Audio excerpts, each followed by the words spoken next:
So I'm from Bolivia, so most of the people speak Quechua or Aymara, and I've been working in social sciences forever. So I found myself in the need of speaking Quechua more than once.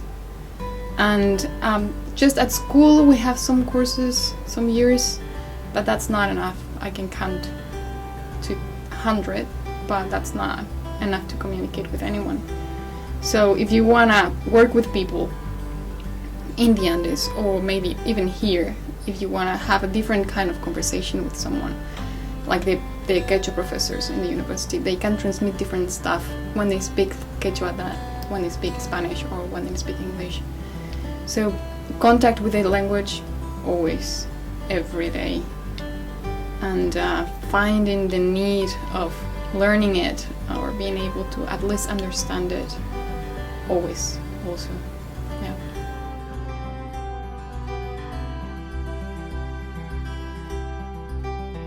I had classes at school. So during the primary school we had 3 or 4 years of Quechua lessons, but when I was at school the system for teaching Quechua wasn't ready yet. They were still making experiments with us.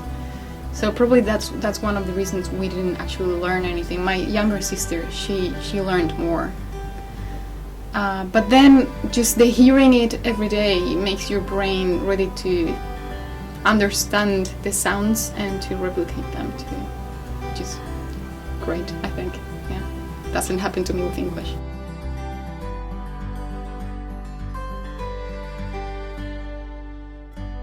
Sure. One, especially working, so I was working with indigenous communities for a while. Quechua and Aymara, speaking the same community, has the two languages on the same level. And I tried to take a course on Quechua, but the timing just wasn't working. So they had the lessons at 6 in the morning or late at night, and I had to do other things at those times. So I couldn't make it.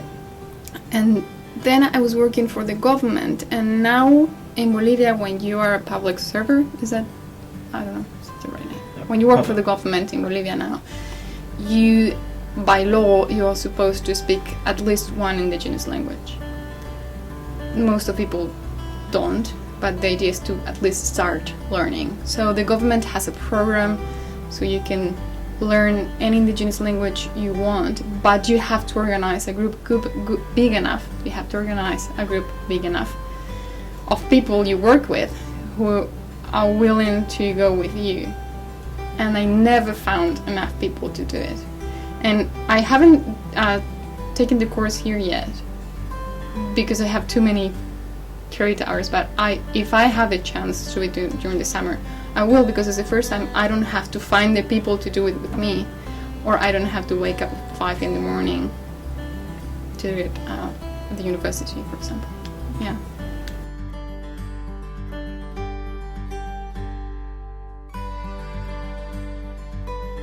I think if you want to work in the Andes, you need to be able to understand a lot of things that are not just the language.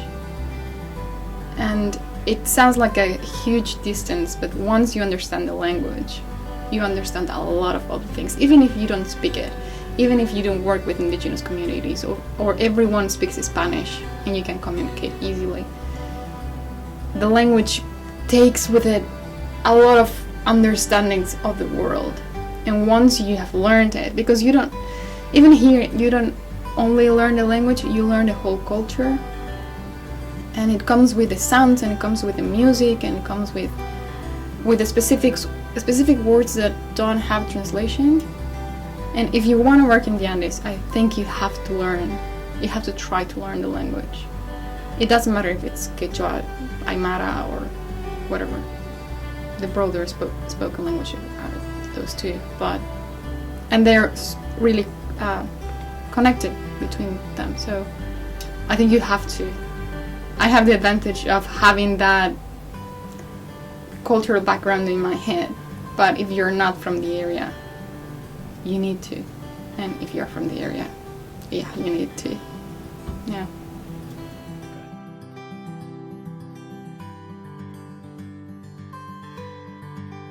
So I only speak Spanish, and I've lived my whole life in a place where a lot of people don't speak Spanish or speak also Quechua or Aymara.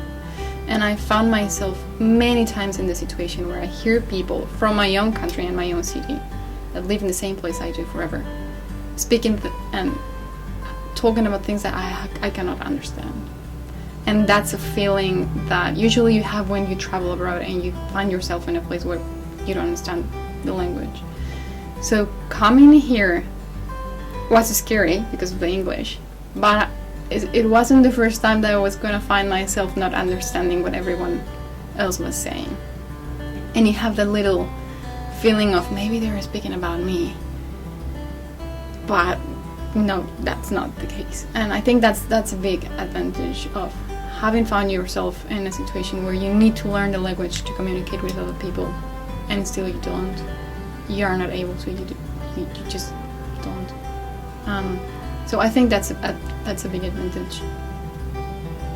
And also understanding that there are many other ways of communicating than the one you know.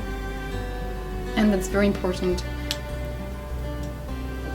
When you, maybe in the Department of Spanish it's not like that because everyone speaks at least 2 languages. But when you go out to the union or the streets, you find people that are not even thinking about learning another language because English, everyone speaks English. So I think that's a big advantage of just knowing that there are other worlds and other ways of seeing and thinking it.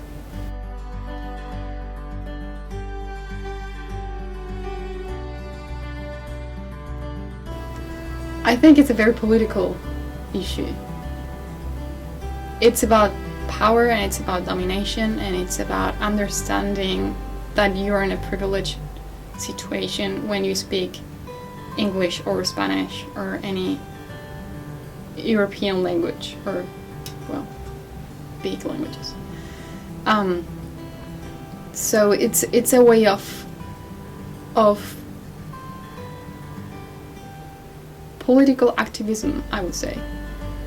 Thinking about understanding the life, the language, the way of thinking of people who has been oppressed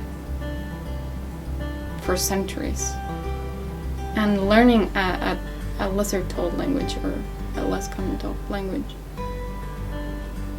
It's a way of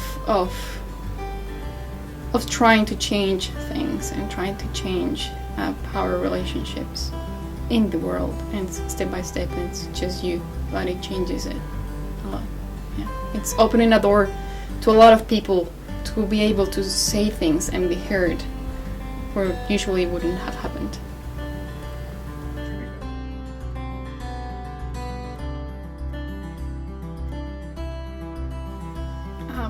While I was doing my field work for my master thesis, and I was working with this, it's bilingual Quechua Aymara community. Almost everyone speaks also Spanish. One of the people who were with the research team spoke Quechua too, and he was trying to talk with the old man of the community, and the old man was trying to make jokes at him, and the investigator, the researcher, was just looking at him with a blank face. I was thinking, is there any kind, because I didn't understand anything, is there any kind of, is he saying offensive stuff? And then the guy who was with me said, "You're not speaking Quechua, you're speaking Aymara." And the community guy said, "No, I'm speaking Quechua." I said, "No, because if you were speaking Quechua, I would be understanding you." And I said, "Oh, I don't know if I speak Quechua or Aymara anymore." And I thought that's bilingualism. Extremely exposed. You don't know what language you were speaking anymore because it's the same. And you need to find someone who cannot understand you to realize that you don't think about it anymore. And I was quite envious because I've never that doesn't happen to anyone who has learned a language after. But I thought that was funny for me. The whole, everyone was just, what is going on? And he was just not knowing what language he was speaking himself. So I did my bachelor degree in Chile. And when I moved there, I realized that a lot of words I used were not Spanish. I didn't know. So I would say phrases, the whole sentence, and people look at me like, what is that? And I said, I would try to explain it, and I didn't know the words in Spanish. So that was the first time I realized that Quechua actually had a big influence in my speaking. So I don't know, I learned when I was 19 how to call the shoelaces in Spanish. I didn't know that. Basic words. Or that people in Chile don't have a word for the muscle pain after exercising. And I thought that word was Spanish, but it's Quechua, the word I use. And so I had to learn a more international Spanish. And when I arrived here, a couple of weeks after I started classes, the Quechua professor, Señor Luis Morato, came to me, just started speaking, like, where are you from? And when I said I'm from Cochabamba, the same place where he is from, he changed his language completely, and he got much more relaxed and started using familiar words and familiar Spanish that wasn't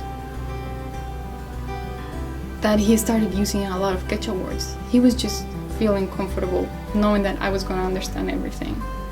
And I could see that in his face, and I think that was beautiful. Yeah.